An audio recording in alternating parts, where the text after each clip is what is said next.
Tell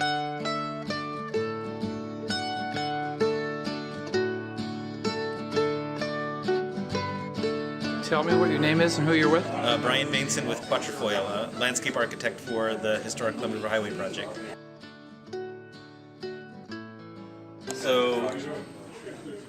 So again, this is a detailed drawing showing that proposed parking area, 25 parking spaces with restrooms, staging area for people with rides, picnic areas, and then the trail would start. Again, the red is where we're proposing to place the trail. And as you move down, heading west, we have some areas, particularly in this area, we're looking at some alternate alignments where the trail could even be along the freeway, which would be a relatively flat ride, or we could come back up into the woods where we'd have some steeper grades and some switchbacks. The nice part of that is you're away from the highway and away from the noise. The tractor is, you get a little bit tougher ride. This is the Shell Rock Mountain area, which is, you can see in the views that is very, most people know that from driving the highway. The trail in that section would be up on top of the bin wall. So you'd be about 8 to 10 feet above the level of the highway, basically between the toe of the slope and that wall.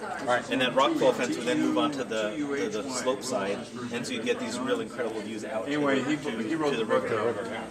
Yeah, and then behind that, there's actually some nice sections of existing highway that you would actually be able to walk on. And then you get the pink is representing this where you get some great views. This is the 1800s military wagon road that is visible. And then moving down further, you get to these nice long sections. It looks like you almost can connect to here from there. Well, it's very steep. Oh, okay. Yeah, and that being the 1870s wagon road is it's kind of a historic resource that they don't want to pave or damage, because it's a fairly fragile road. And then we call this the Lindsay Creek section. There's a nice long section of existing highway that's abandoned in the woods. And then this would be a place where you'd have a nice switchback to get up and over this ridge line to continue the highway. And from there you get some really incredible views out to the river. We have these places where literally the highway ends where it was cut off when 84 was built that become overlooks looking out to the river. You can see that's the condition right now of this section of road. Where's 84 here? This is 84. Oh, okay, sorry. Yeah.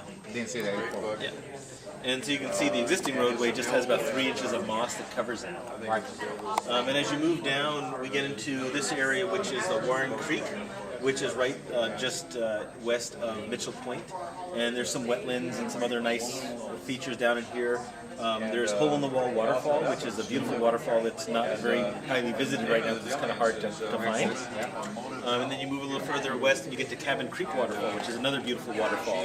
So this whole section from the Starvation Creek trailhead, which is the existing trailhead, you can head east and see several waterfalls, or you can head west and see several waterfalls. So again, this would, similar to the original highway, gets people easily to those beautiful places that they want to see.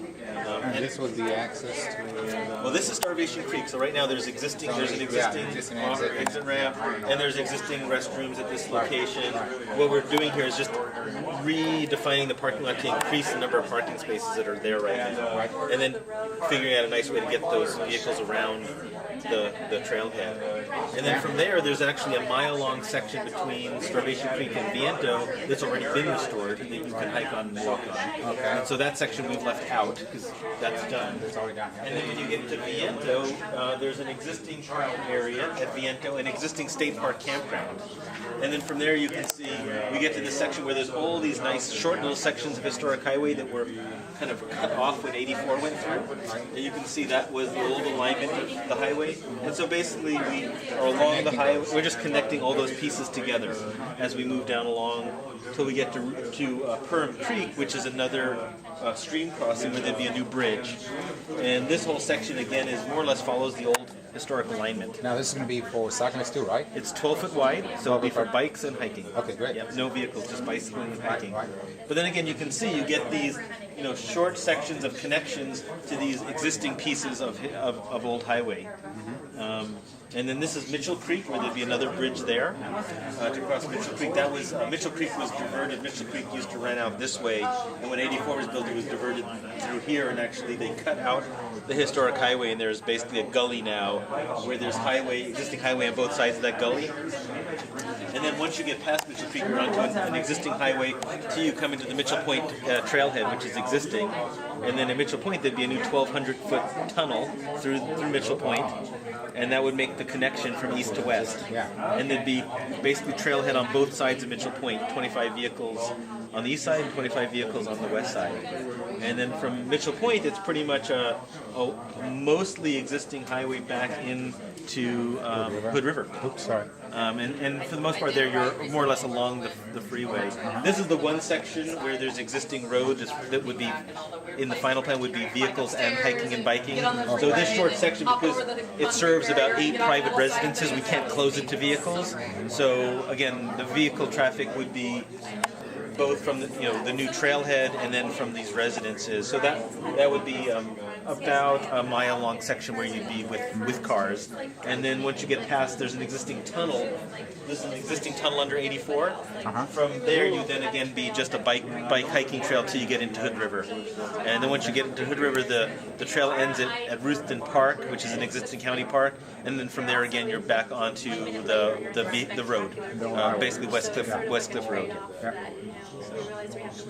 Great, thank you. Yeah, so there's comment forms if you want to leave any notes about just the fact that you love it. So that's our tour. Well, they're hoping to have the whole Thank you for coming. Oh yeah, no. the 100th anniversary I'll of stay. the original. We'll find